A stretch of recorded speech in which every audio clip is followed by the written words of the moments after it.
Officiating today's services is Cantor Ben Simone.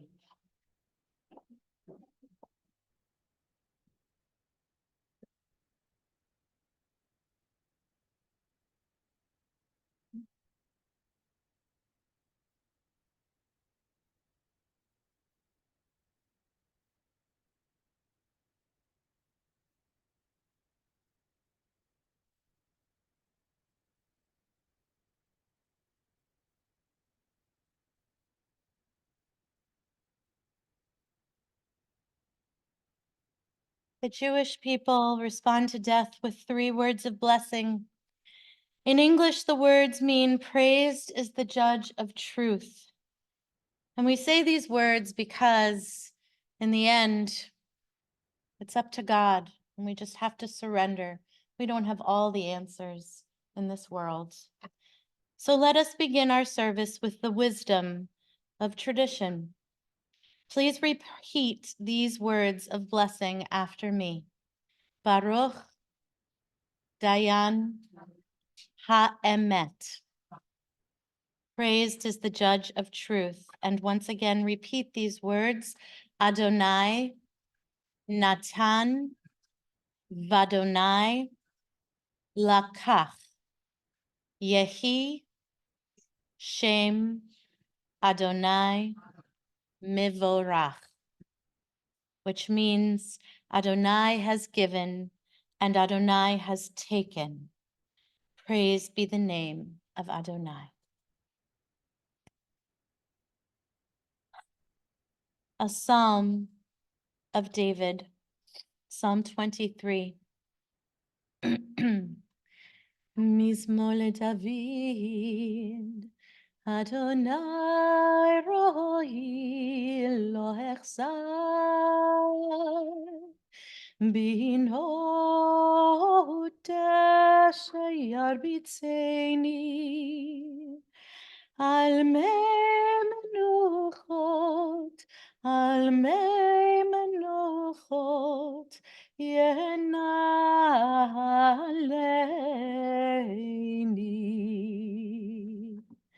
נפשי ישובב, ינחני במעגלי צדק. ינחני במעגלי צדק למען שמו. גם כי אלך בקצל מוות, לא אירא רע, כי אתה עמדי. שבטך ומשענתך המה ינחמוני.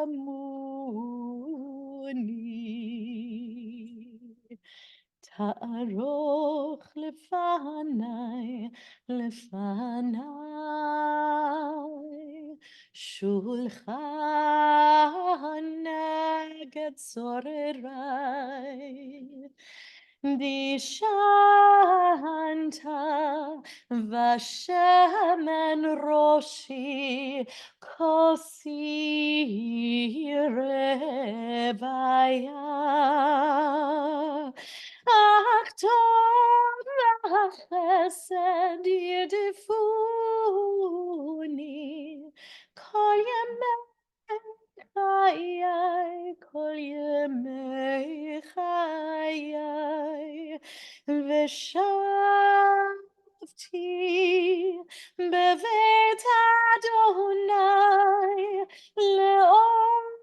לאורך ימים.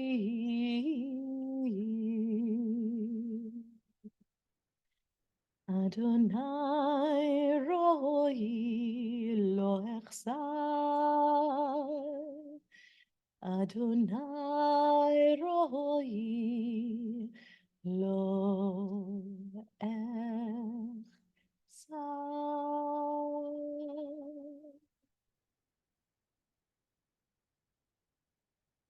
Please join me in English, a Psalm of David. The Lord is my shepherd, I shall not want. He maketh me to lie down in green pastures. He leadeth me beside the still waters. He restoreth my soul.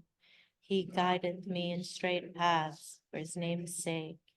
Yea, though I walk through the valley of the shadow of death, I will fear no evil, for thou art with me. Thy rod and thy staff, they comfort me. Thou preparest a table before me in the presence of mine enemies. Thou hast anointed my head with oil, my cup runneth over. Surely goodness and mercy shall follow me all the days of my life, and I shall dwell in the house of the Lord forever. From the book of Ecclesiastes. לכל זמן ועת לכל חפץ תחת השמיים, עת ללדת ועת למות, עת לטעת ועת לעקור נטוע, עת להרוג ועת לרפוא, עת לפרוץ ועת לבנות. A season is set for everything, a time for every experience under heaven, a time for planting and a time for reaping, a time for keeping and a time for discarding, a time for loving and a time for hating, a time for embracing and a time for refraining, a time for slaying and a time for healing, a time for laughing and a time for weeping, a time for dancing and a time for wailing, a time for birthing and a time for dying, a time for speaking and a time for silence, a time for seeking and a time for losing. And from the book of Job, there is no replacing a man, a person of wisdom. There are mines for silver and places where gold is refined. Iron is taken from the earth and copper is smelted from the rock. But where can wisdom be found? And where is the source of understanding? There is no replacing a person of wisdom. We're here today to celebrate the life and to remember our dear Jack Kaplan. And with us, we have his family, his beautiful family. And I'd like to first welcome up Beth for some words about Dad.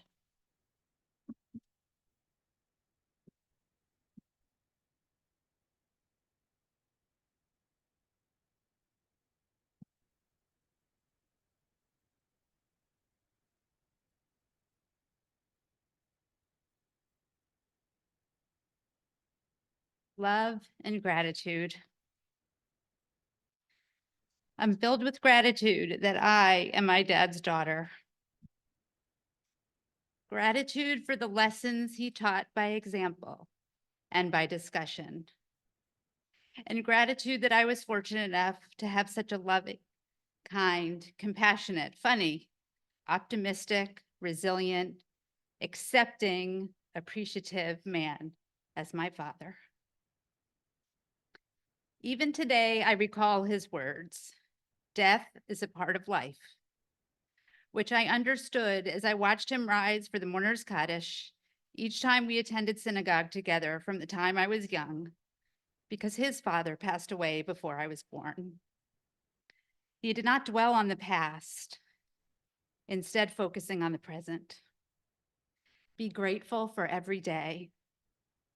How we treat others matters. He cared about people, all people. He advocated for equality. If you can fill a hand when counting friends, you are fortunate.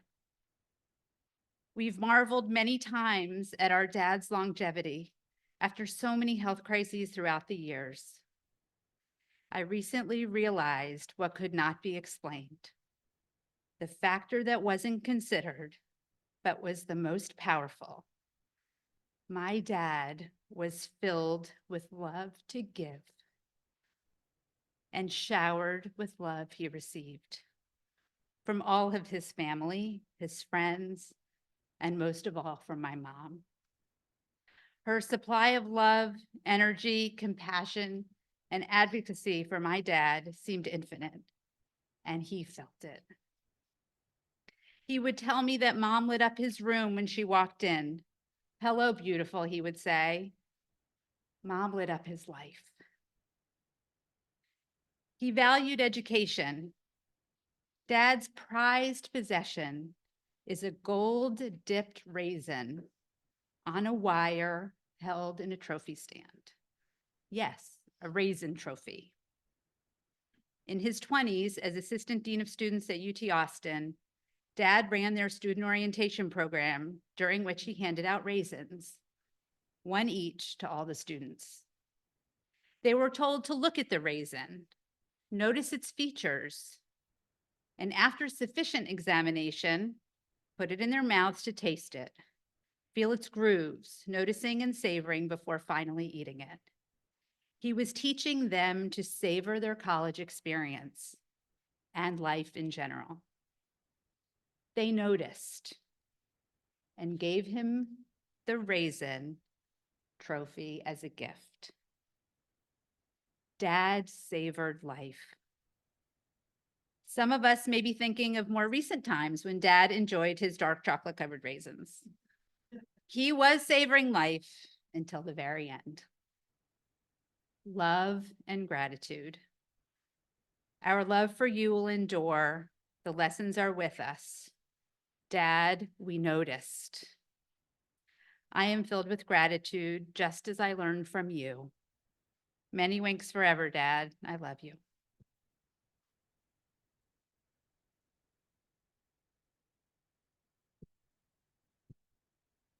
Thank you so much, Beth, for those beautiful words. One of the things that you said reminded me of a poem by Rabbi Alvin Fine called "Death Belongs to Life." Death belongs to life, to the living. Death is a wound, its name is grief, its companion is loneliness. Whenever it comes, whatever its guise, even when there are no tears, death is a wound. But death belongs to life, as night belongs to day, as darkness belongs to night, as shadows belong to substance, as the fallen leaf to the tree, death belongs to life. It is not our purpose to live forever. It is only our purpose to live. It is no added merit that one lives long. It is a merit of merit only that one's life is good. And I think that that captures Jack. Thank you for sharing that. I'd like to now welcome up Sammy, the eldest grandson.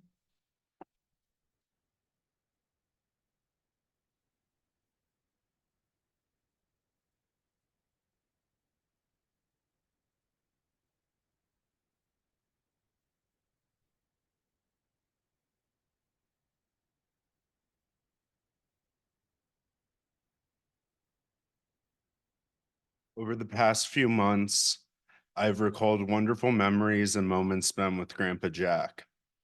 These memories have brought so much joy, laughter, and smiles. One thing I've continued to find appreciation for is the great effort, care, and involvement Nanny and Grandpa have both made to be a part of every moment throughout my life. Grandpa was always so thoughtful about expressing how much he cared and loved his grandchildren. Some of the great memories I have of Grandpa are Charlie and I playing basketball with him, him working to get us to go strong with our left-hand dribble, not with our right, discussing the latest football games and rooting on my teams, but also Grandpa's many teams together, ordering the same drinks at restaurants, running into his closet with such excitement to take a trip to Magic Land, sharing his love of watches with me, and of course, always stopping to smell the flowers when you go on a walk. Grandpa was also my favorite storyteller. Whether it was telling Charlie and I a made-up Western or explorer story, with every vivid detail, you felt like you were living in the story. Whether it was telling us about his great travels with Nanny or sharing stories about his life, which is where I always felt like I learned the most from him. He taught me the importance of building relationships and the impact of advocacy and volunteering for issues that matter. Grandpa was filled with so much love for his family and friends that once iPhones came around, he couldn't express his love in just I love yous, hugs, and kisses, but many, many, many emojis. Sometimes in these emoji messages, you knew exactly what he was trying to say, but other times you were left trying to decode the message a little bit. He was full of so much love that words weren't enough to express his love to those he loved most. In an essay I wrote about Grandpa years ago, I wrote, "My Grandpa Jack is so funny and fun to be around. I wouldn't give him up for anything in the world. I love you so much, Grandpa." Mwah.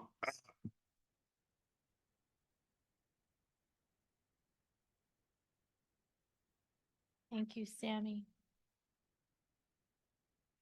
I'd like to welcome up Bruce, Mary's brother.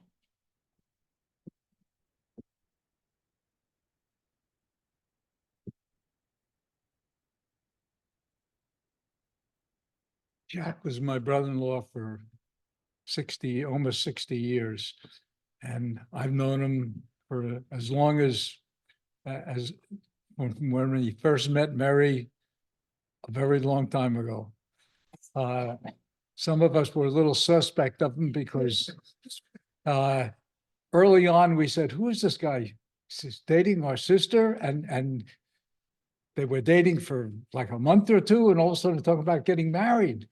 So we had to vet him, and a group of us went through and we vetted Jack, and we said, I think the guy's real.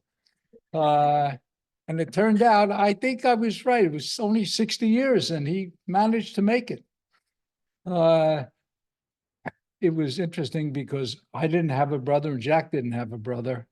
And we sort of grew up together. And we didn't call each other brother-in-law, we called each other brother. And that's how he treated people.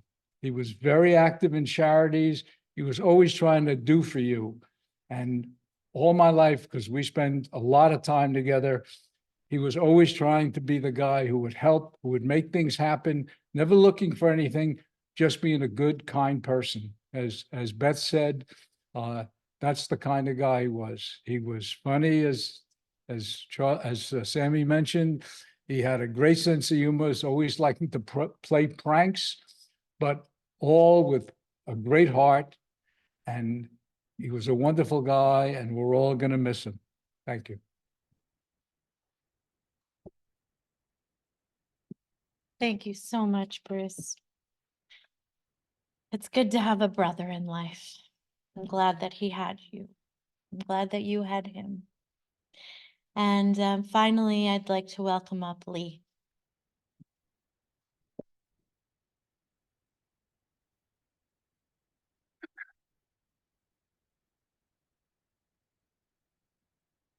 Well, the first thing is that only a part of what was said so far is actually true about my dad. So my dad was a stickler on certain issues. And so as we were asked by the cantor to go in the back, the first thing that I thought of is how happy he would be that everybody was early. Because I've inherited it now with Dina, but the yelling to my mom from 3 rooms away when it was time to go is part of my childhood. Mary, gotta go. My dad was in some ways, a lot of what was said, and you all know individually, he had this unusual way of just listening and making people feel at home with him.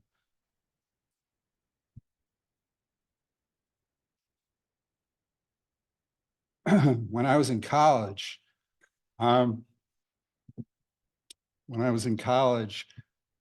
I had a friend who was a really good storyteller. He actually went on to win the Oscar as a writer. And he came up to me one day, we were sophomores and we lived in this fraternity house. It was really the worst place you've ever seen, bunch of apartments. The only thing that made me feel more comfortable is my grandmother came when I graduated and said, it's not as bad as where your uncle lived at Cornell. And so Larry came up to me and he said, listen, man, I have to apologize. He said, what's the problem? He said, you know, I've known you for a year. We played sports together and everything. We were teammates. And your dad came up and I was thinking, oh, this guy's finance, stuffy, Palm Beach County. And the first thing he did was give me the handshake and a hug. And I realized my dad was the one that I think invented the bro handshake. And the number of people who have reached out to me and said things in the last 2 days about their own personal relationships with my dad. He had two unique things. He was an academic and then he went into finance. Some of my friends, two of you are here today. I didn't even know you were his clients, you know? My dad was the original NDA. So I was about 27, 28, hanging out in Palm Beach Gardens, and my dad had this group of friends from high school. And Mr. Brozos is here today. He was one of them. So Oceanside High School, when he moved there from Brooklyn, he told me it's like it was the end of the earth. There was nothing out there. For those of you that know New York, it's basically right next to Queens. And when I pictured it in my head, I always pictured that Lisa loves The Godfather. I always picture the scene where they take the guy and they then, you know, leave the gun, take the cannoli. So they were all the way out there, right? And so my dad had friends who literally, I don't know their names. One of their sons, a famous orthopedic surgeon, and I always say to him when I see him in meetings, I'm sorry, I don't even know what your dad's name is because I called him Wabbit. There was another guy named Armpit. And literally, and so they had a really good high school football coach. He went on and coached with John Madden and the Raiders. They won the Super Bowl, and he made them all go to a guy's basement who was Stanley Kaplan from the Kaplan course, and he wanted them all to go to college. Many of them, my dad included, were first one to go to college. My dad worked 3 jobs to get through Brooklyn College. So Wabbit's by the pool one day. I may take a while. Wabbit's by the pool one day. He tells me his story. He's like, hey, did your dad ever tell you how we made money on the island in the summer? And I said, yeah. He said, my sister's telling me to shut up. He might wake up.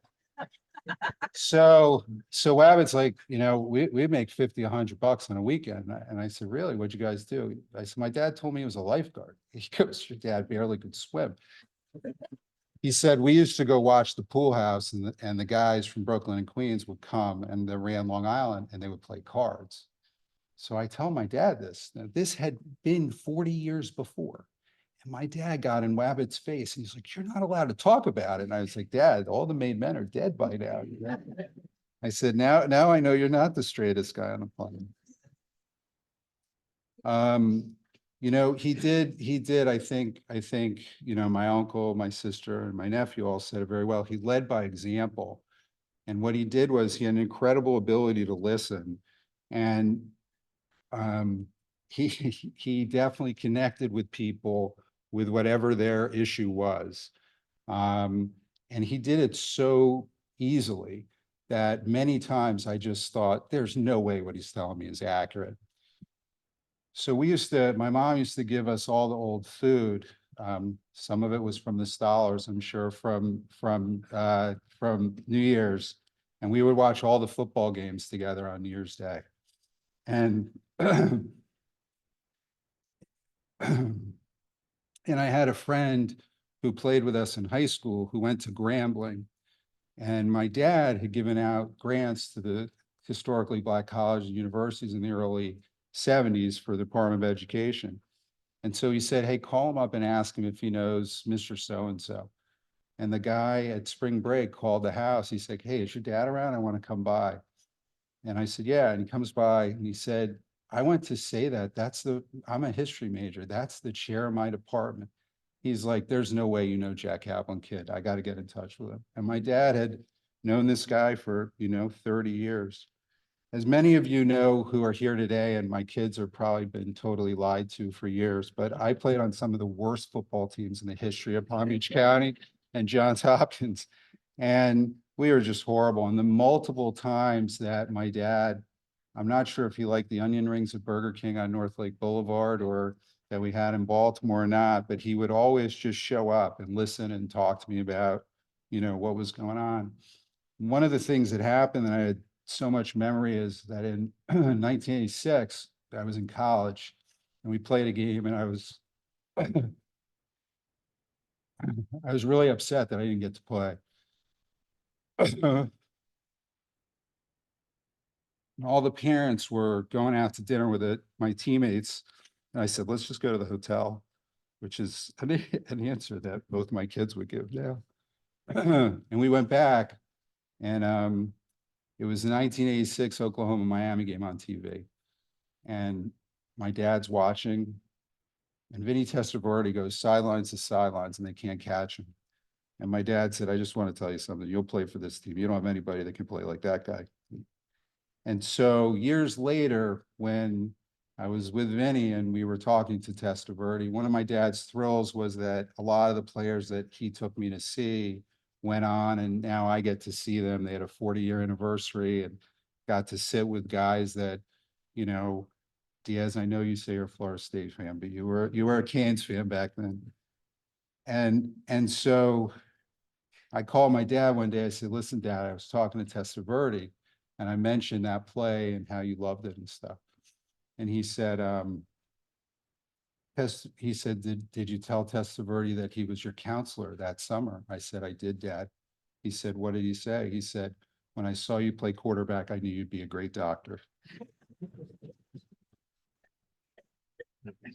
Ben, you remember that?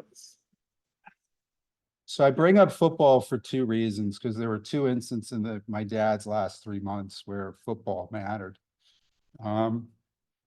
Nate and I were laughing and Sammy said it, but we have no idea how fourth generation New York Giants fan, then he liked the Dolphins, somehow in the last 3 years became a Chiefs fan. And on Sunday he had a Chiefs hat on and he told me. I loved him too much at the end to call him a front runner, but that's what he was. So in November, David called me, my brother-in-law, and said, today's probably going to be the day. And I was in Tallahassee, Miami was playing Florida State. And he asked me if they should do something to keep my dad around until I could get down there. And I said, no, we've had a great life. And if there's any place I'm supposed to be, my dad's going to tell me, you got to be at work. Somebody's going to get hurt. And so I called my mom at halftime. And if any of you know, it was a very, very close game. And I said, Mom, how's Dad doing? And she burst out laughing and said, it's a miracle. And I said, what's a miracle? And she said, he's literally like got all these tubes in him and he's suffering to breathe and everything. And all of a sudden he gets up. I don't want to use any bad language. You can use all the bad language. And he's like, that was an effing safety. And my mom's like, I don't even know what a safety is. And when you have problems with your heart rate and your blood pressure, you watch one of the Hurricanes, Florida State games, and he was right back at it and lived another 3 or 4 months. I told my mom in early January, I said, my dad's going to stick around as long as the Chiefs are winning. And it was amazing. So I don't even know if Sammy can touch it. I'll never erase it. But the number of emojis my dad was sending till 1:30 in the morning, I think he thought he was going to go party with Travis Kelce and Mahomes. But most importantly, I think the lessons that I've learned about my dad have been listening to other people and why he was important to them. And I think, that's really what we're all going to remember. They'll definitely tell you Uncle Bruce to steal some more chocolate when Core's not looking tonight at the Shiva. Nate, I know you want him to know where you're going to college. He'll know. He'll also tell you better cheer on the Canes on Saturdays. I have a friend from college I'm going to end with because we were so touched. Chris is a kid that grew up and his dad was a a local store manager at a liquor store, could never come see us play in college. And My dad always related to him. And Chris went on and became, a very successful Wall Street person, but he wrote this to us last night. My deepest sympathies to you and everyone. He was special, truly special. He inspired me in so many ways. We were at college after a game. He offered to come to take me to dinner. This might seem like a very regular thing to you, but no one had really ever done that for me. I was too embarrassed as I had no money. Never had money. But then it took me a while to realize he was going to pay. And then I was too embarrassed to accept it, and he knew that. Of all the parents, I knew he was the only one that understood. I could tell. He was so first class, so first class. When I first started working and had to go visit West Palm Beach in the office of Alex Brown, I'd always stop and see him. He was truly the man. I can remember it like it was yesterday, yet it was probably 1994. He bellowed from around the corner. All the people in the office smiled. They all loved him. They respected him, and they genuinely liked him. He was so inviting and interesting. He was a mythical figure to me. The first person I saw who served as an inspiration in the business. Although he was a financial advisor and I was a trader, he was in the business and made me believe that you could keep your soul and still be successful in this line of work. In your house, your parents were like a close aunt and uncle to me, or that's how they made me feel. I had nothing. I came with nothing to offer. They were just genuinely nice and decent and helpful people. If I had a handful of folks, adults, if you will, who inspired me to write 100 of resumes, set up hundreds of calls and interviews, and try to help with former players, he was one of the few in that handful. Such a good person, always smiled when I thought of him, and I did much more often than you might imagine. For over 30 years, it was truly an honor to say I knew him and that he knew me. You and your sister and mom are blessed to have spent much time with him. Your kids and Lisa and others are blessed to have had him in a loving relationship with him. And so many others are lucky and better people for knowing him. Thank you for that opportunity. I was always think and pray for him. No matter how big or small, I know that you guys exceeded his expectations and he's so proud of you. Well, today we're really proud of you, Dad. Everybody came for you. Thank you.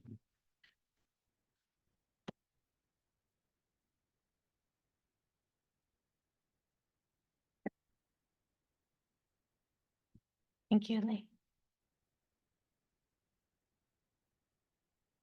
Jack was born in Brooklyn, New York on June 12th, 1941.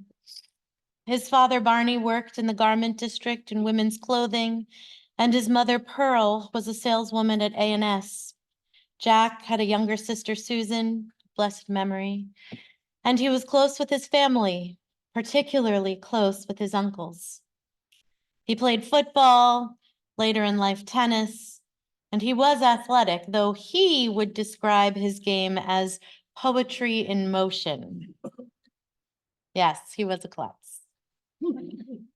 Everyone who ever met Jack loved him. In fact, Jack was voted most popular in his class in high school. After graduating Oceanside High School, he worked 3 jobs to put himself through college, as Lee mentioned, Brooklyn College, a master's at University of Vermont and Poli-Sci, and later NYU. But he met Meredith in Vermont. She was a senior, he was a grad student. He saw her in a bookstore window and in typical Jack fashion declared, "I want that woman in the window." On their first date, as he tripped up the steps, he exclaimed, "I'm falling heels over head for you already." Head over heels. It only took 3 dates. They were engaged in April and married on August 21st at the Grand Concourse in New York, AKA the hotel up the hill from Yankee Stadium.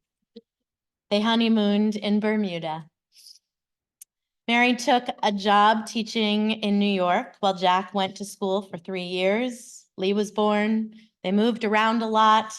They moved to Austin, Texas, where Jack served as assistant dean of the University of Texas. Jack and Meredith had Beth before moving to Washington, where Jack worked for the Office of Education. He missed the academic environment, though. Thus, they moved to Tennessee, where Jack served as dean of a small college, where they were the only Jewish family in town of Greenville. The family moved to Florida and resided in Palm Beach Gardens for 46 years.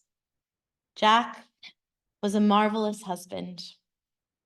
And when he wanted to cook, he was even more marvelous. He was a good provider. He supported Mary in all of her work. Jack and Mary had similar goals: raise happy children who were able to really figure out what they wanted to do in life and to support them through it all. And they had so much fun doing it together. Despite Jack being sick with a variety of serious medical issues for 42 years, they dealt with it and resumed their lives each and every time. Never did he feel sorry for himself. He had only gratitude. As a father, he was always present. He served on the Parents Advisory Board, participated in Lee and Beth's activities, maybe missed one JV football game out of a total of hundreds. Both Jack and Mary actively participated in the Jewish education of Lee and Beth in Tennessee. When the kids were in college, they flew up and went to their homecoming games at Penn and Hopkins again and again. Jack had relationships with so many of their friends. Relationships were central to Jack. If you had the privilege to be his client, you had the privilege to have known him, you knew this to be true. In essence, Beth said it best. Jack was a humanist. As a parent, to quote Beth, he was the true example of a partner from the eyes of a child looking to a parent.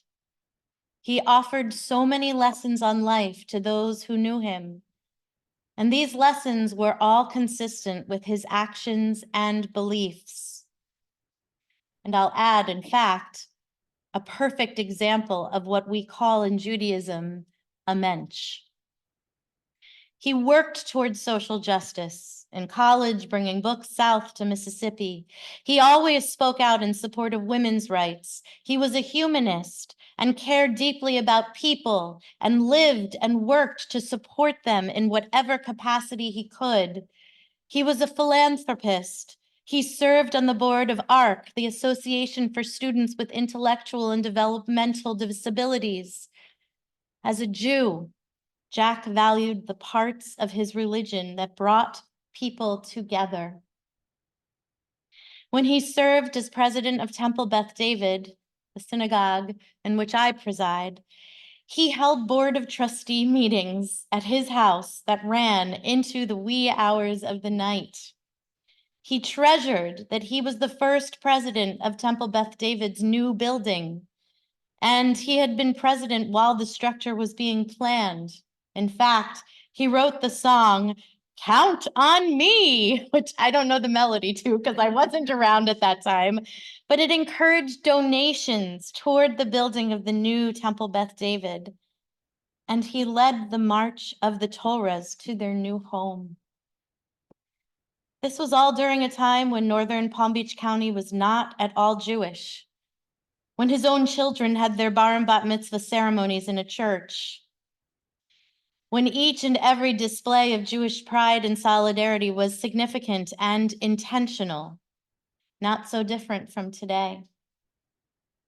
Jack was passionate about social justice, Judaism, education, and his work as an academic administrator, about helping people as a financial advisor. And Jack was also passionate about chocolate-covered raisins and lemon meringue pie and Italian ices and Italian food and traveling and reading. But most of all, he was passionate about Meredith, about Lee and Beth and their families, about his beautiful grandchildren. When Lee and Beth had kids, Mary and Jack flew up every 6 weeks to visit. They couldn't stand not being with the kids. And when both Lee and Beth moved with their families to Florida, it was like a gift from heaven. As grandpa, he had a great sense of humor, and he was always really thoughtful.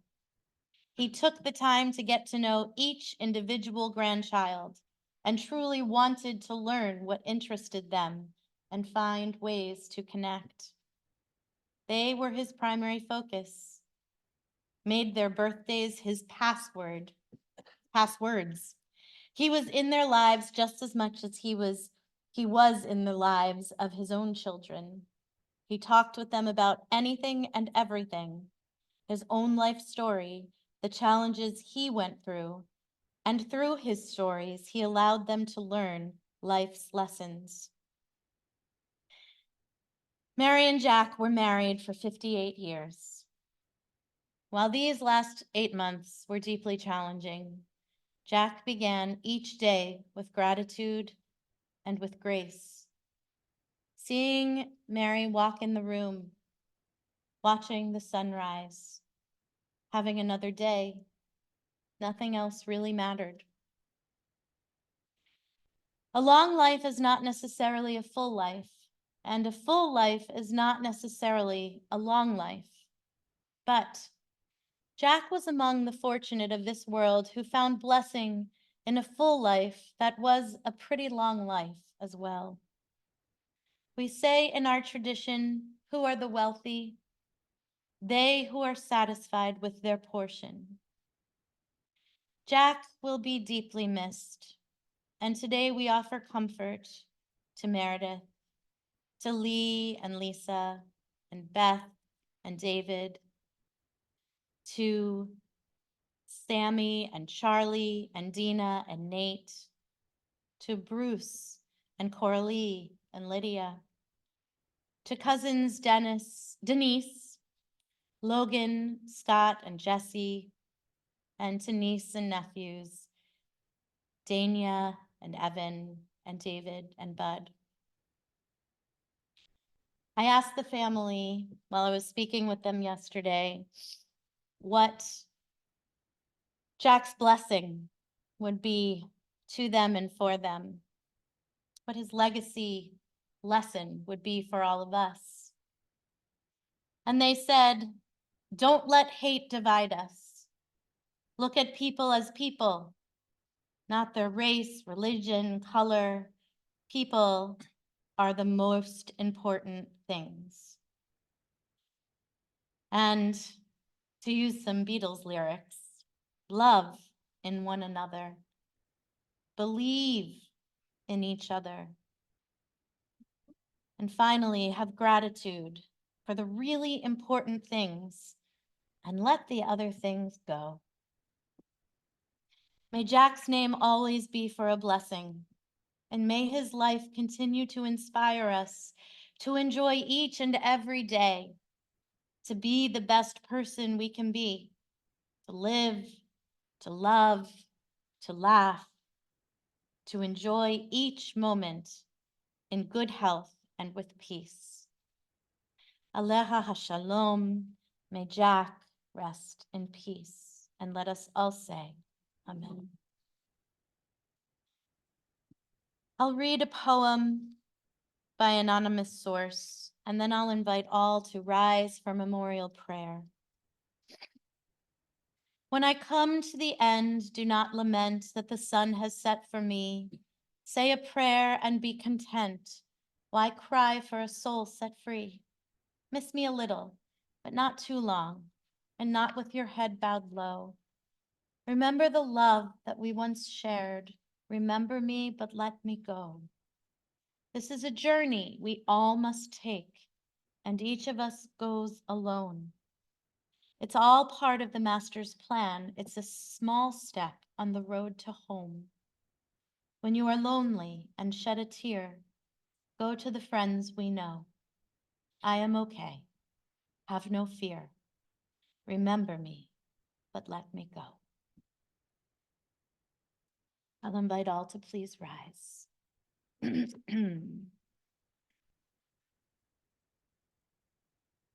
El male rachamim שוכן במרומים, המצא מנוחה נכונה, תחת כנפי השכינה.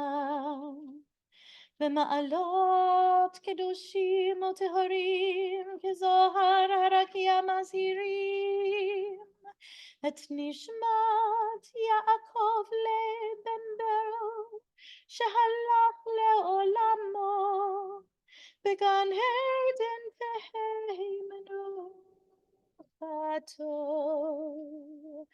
אנא בעל הרחמים,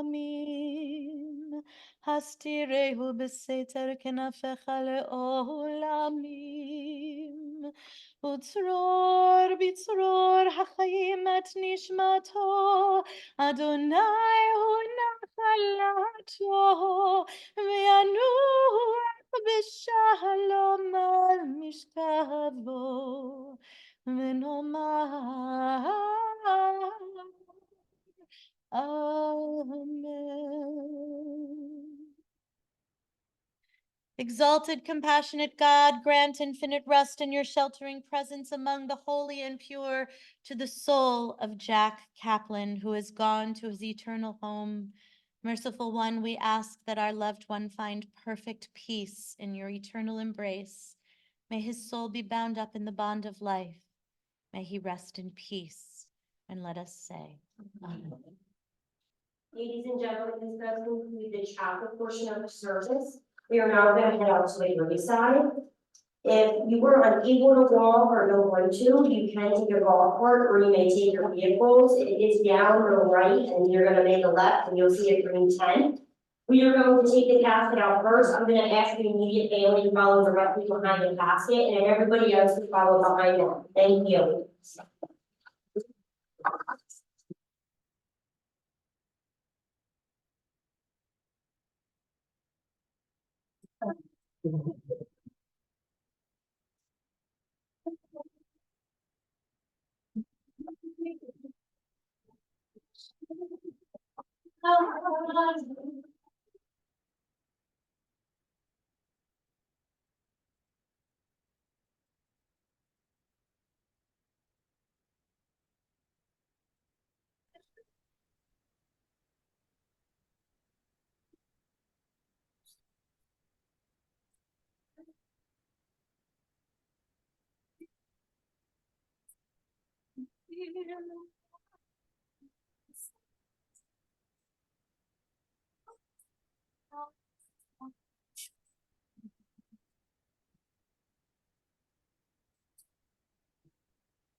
Okay.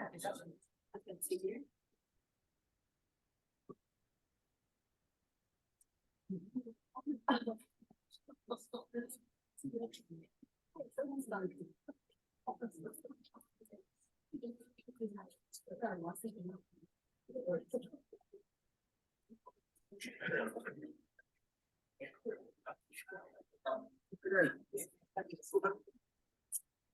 I guess.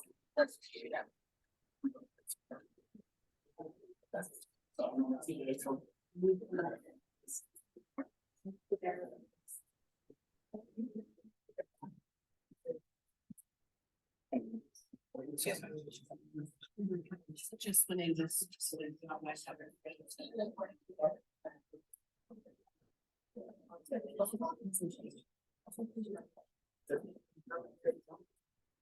I got it.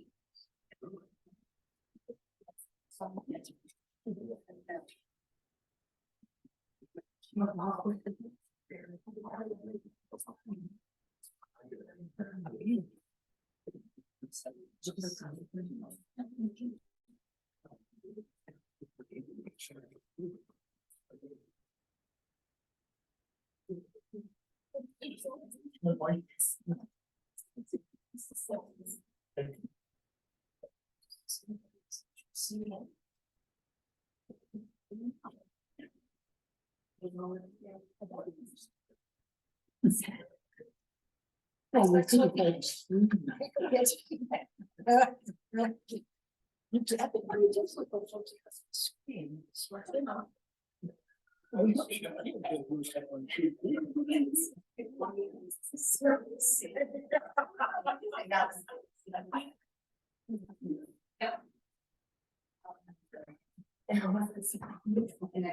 don't know, I think we've all had a terrible weekend, wasn't it? Weekend. So we would have.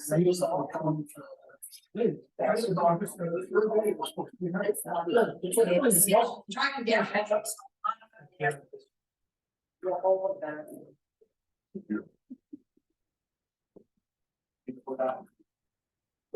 This way.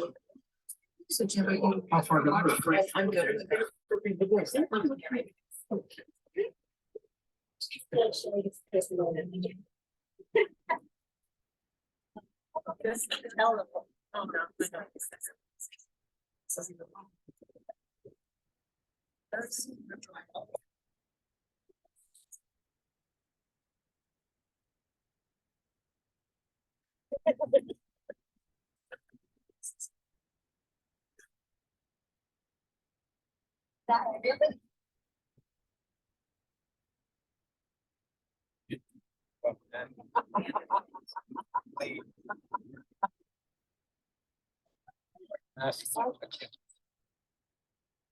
She can.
Yeah, it's gonna be cool.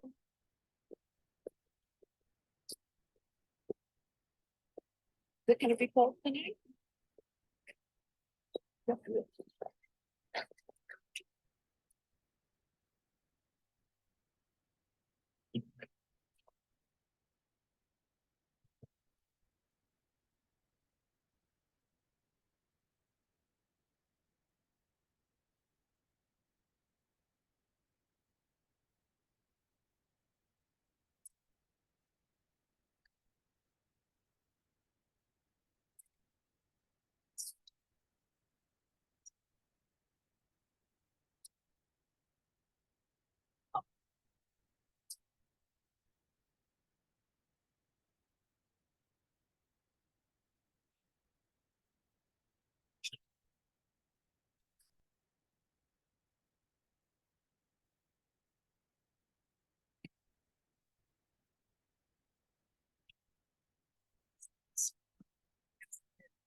She's a real tough.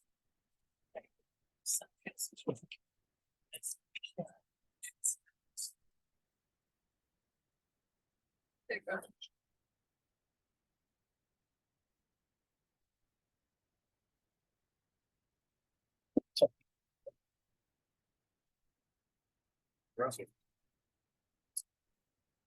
Quick about this.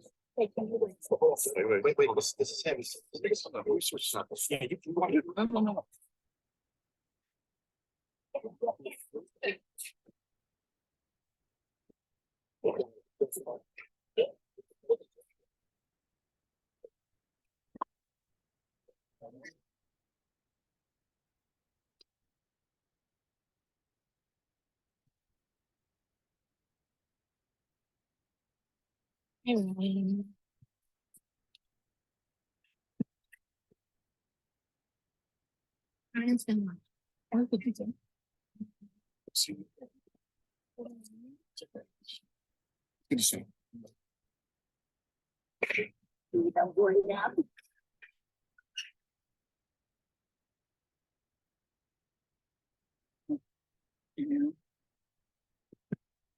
Fine.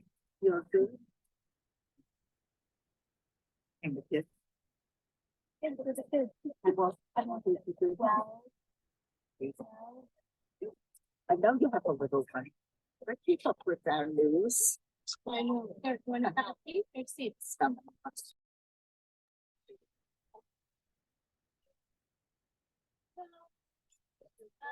It is a mitzvah, which is a good deed to help in creating the final resting place for a beloved of ours. And so we do that by first taking a little bit of holy earth from Jerusalem, from the Mount of Olives. And I'll give a little bit of this to our immediate family to lay on the casket, but also then to take a shovel, and I'll show you how to do it, and help to fill in this final resting place peacefully, with love, with tenderness, with compassion. So I'm going to first invite our family members and take a little bit of earth. I ask that you please be careful. The ground is not flat. Yeah, put trip on it. Yeah, put trip on it. The back is all instructing you to please be tender with your footing. Okay.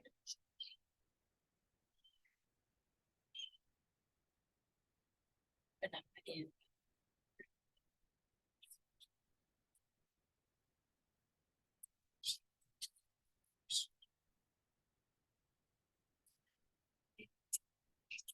Oh, there. And you can do this at your pace.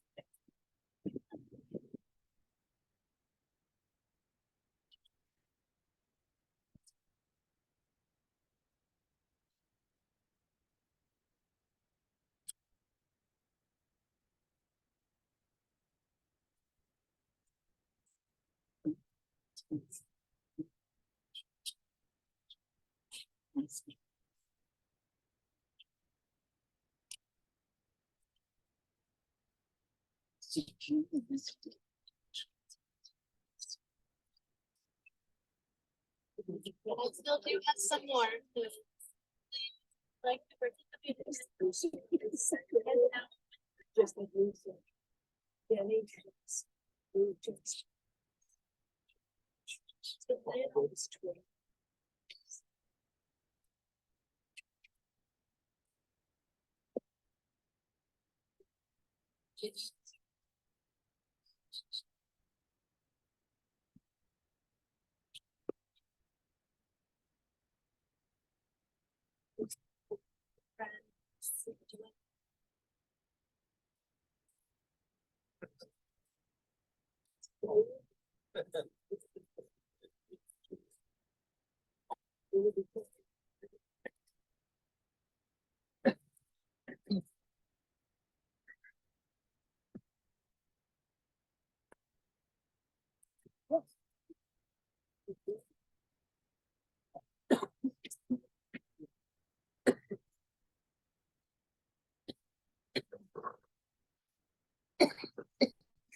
Anyone?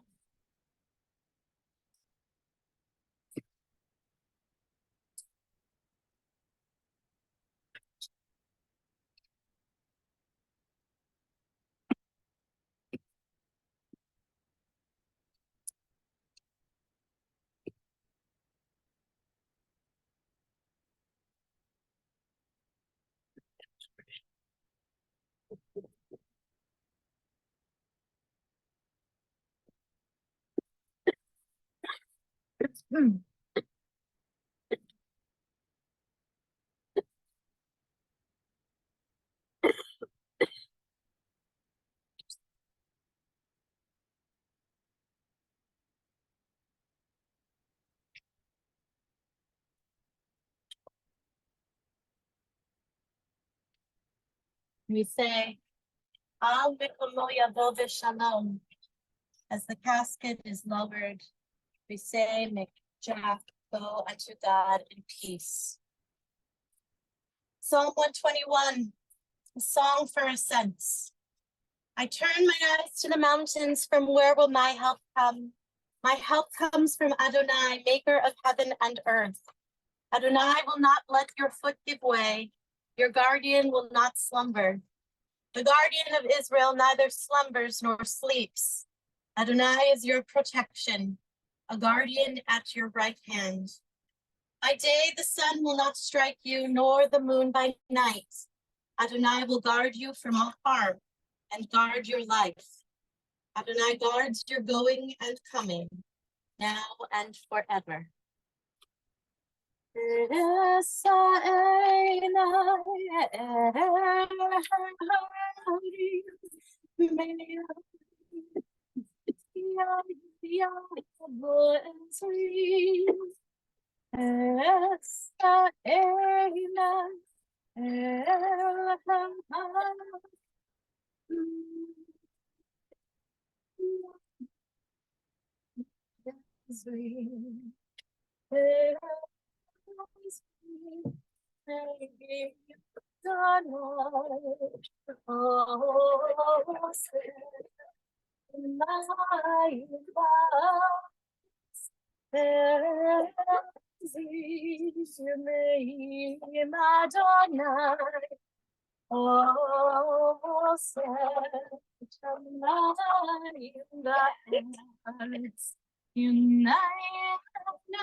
This process of creating the final resting place, we take the couple facing down, symbolic of not wanting to do this today. And we shape or we help create this final resting place.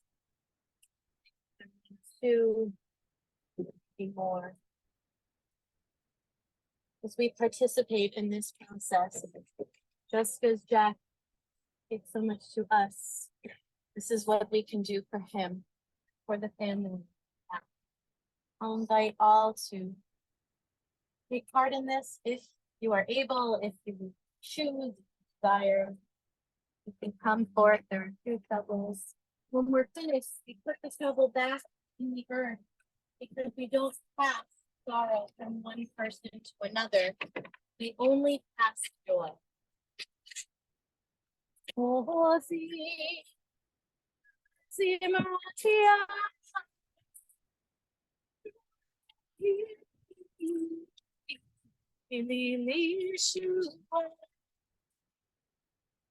Oh,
Lili Shuba.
וישוב העפר על הארץ כשהיה, והרוח פסוב אל האלוהים אשר נתנה. The dust returns to the earth as it was, but the spirit returns to God who gave it.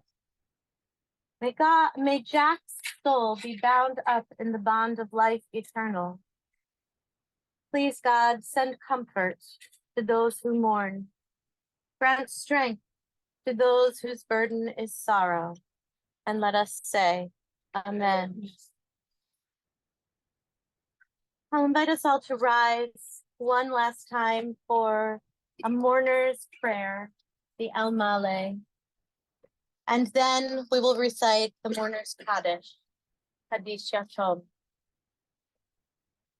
El Male Rachamim, Shochen Bamromim, Se Menuta Nechona, תחת כנפי השכינה, ובעלות קדושים טהורים, את נשמת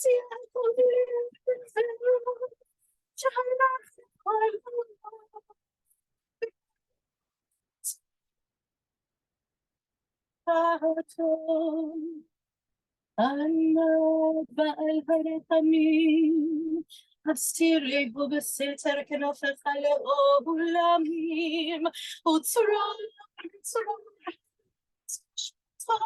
Adonai hudna halato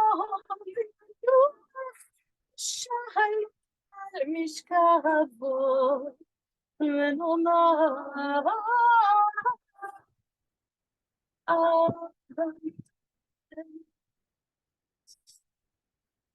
Together the mourner's cottage. Yitzhada, Yitzhada, Shemerah, Be'alma, Divrach, Birusei, Be'amli, Fapute, Be'chaye on of Yomefon of Chaye, Be'chol Beit Yisrael, Ba'adala, Bizman, Kari, Bimru, Amen. Yehi Shmei Rabba Mevorach, Leolam, Olame, Almaya. Yitbarach, v'yishtabach, v'yitpa'ar, v'yitromam, v'yitnaseh, v'yithadar, v'yitaleh, v'yithalal, shemei dekudsha, richu, le'ela minchu, birchata, v'shirata, tush v'chata, v'nechemata, ta'amiran, v'alma, v'imru, amen. Yehei shlama rabba min shemaya. V'chaim aleinu ve'al kol Yisrael v'imru amen. Oseh shalom b'mroma, hu ya'aseh shalom. Aleinu ve'al kol Yisrael v'imru amen. So the family has asked that we have a couple of moments of time for anyone who did not share stories or memories to share them now, to have this space, to have a couple of moments of sharing. And so if you have a story, a memory, a memento that you would like to now share with the family, this is a good time to do so.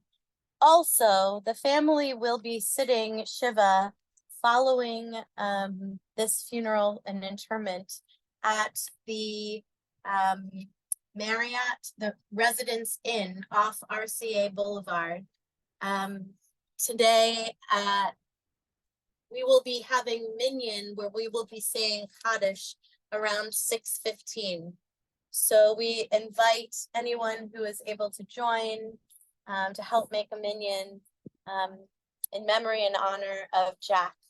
As those who may want to share a couple of words are sharing, I invite anyone else who would like to complete this earth shoveling to do so at your own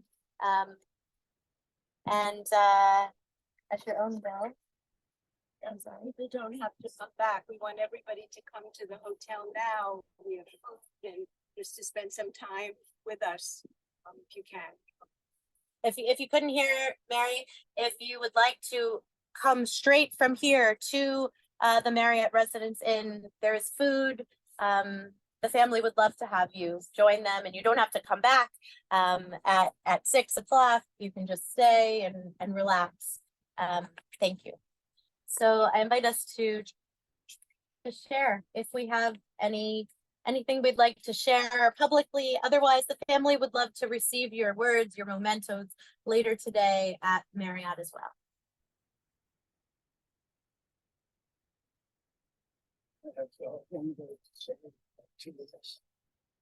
I called Jack and it was his answer machine, say chill. Yeah, so buongiorno.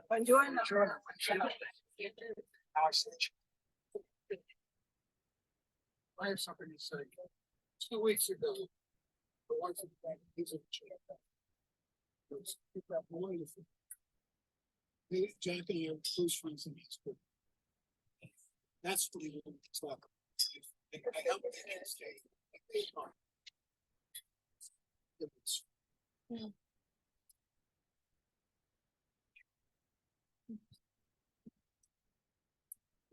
And I'll just say something, when I tell my children, no Jack.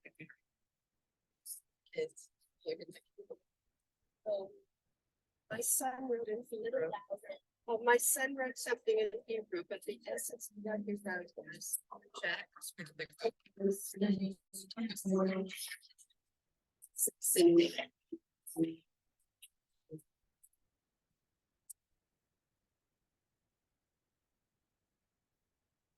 Ladies and gentlemen, this does conclude the services here today. On behalf of the family, I'd like to thank everybody for their attendance. You may now return to your vehicles. Thank you. So as we're returning, I invite us to actually make 2 rows facing one another.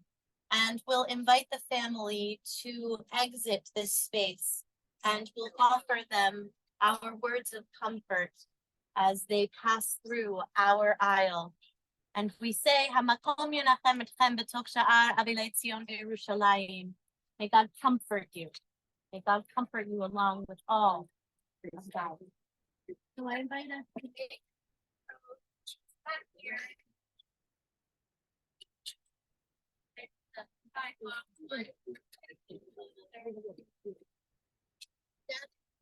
Ready. Invite the family.